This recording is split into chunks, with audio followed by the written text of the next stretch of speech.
I got in really big trouble when I shared the tutorial for this marinated tomato and burrata pizza without sharing the pizza dough recipe. So let's make some pizza dough. The night before you plan to mix your dough, mix together 1/4 teaspoon of instant yeast, 100 grams of bread flour, and 100 grams of water. Stir this until there are no more lumps of flour in the mixture and until it's smooth, and then cover it up and leave it at room temperature overnight. It will grow in size and develop bubbles like this.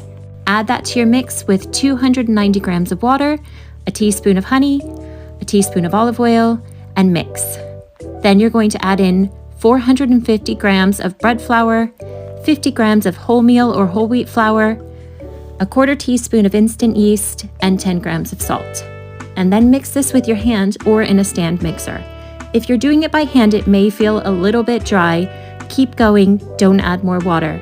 Scrape the sides down with a dough scraper if you can. If it sticks to your hand, dip your hand in water and then kind of squeeze the dough off just like that.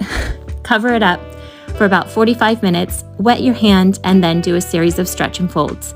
This is where you pull the dough up and over itself. You want to create a tight ball. This helps build structure in the dough. You'll need to do this about 3 times over a period of about 3 to 4 hours before putting the dough into the fridge. I tend to space my stretch and folds about 45 minutes apart from one another. This is the last stretch and fold that I've performed on this particular batch of dough. You can see that the dough is a lot more aerated now. It's a lot stretchier. It feels more like the pizza dough should feel. I like to smooth it into a rough looking ball before I put it into a lidded container and put it into the fridge overnight. If you don't have a lidded bowl, then you can use Tupperware, or you can use a shower cap or plastic wrap on top of the bowl. Flour a surface and remove the dough from the bowl carefully, trying not to disturb too many of the bubbles in the dough. Then what I do is portion it out into 4 portions. So this is 1 kilogram or 2.2 pounds of dough. I portion my pizza dough balls into 250 gram or 9-ounce balls. I like to weigh it on the scale just to be precise.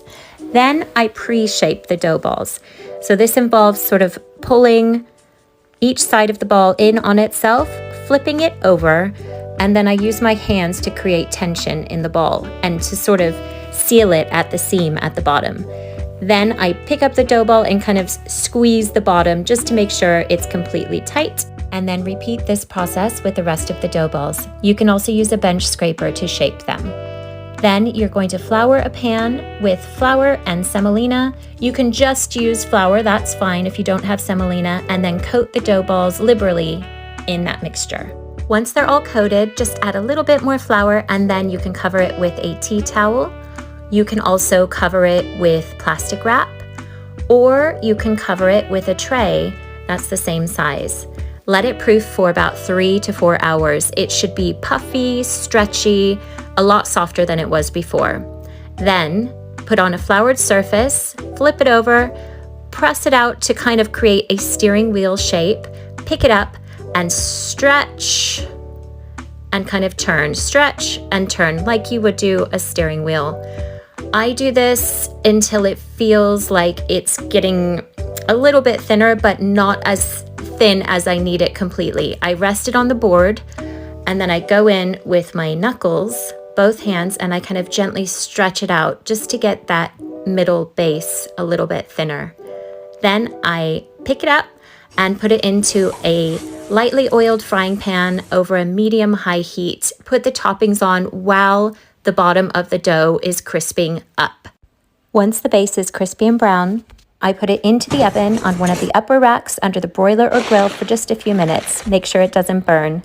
This is such a great way of cooking your pizza at home. It always gives a really crispy crust. If you don't have a pizza oven, this is definitely the way I recommend to cook your pizza at home. Check out the caption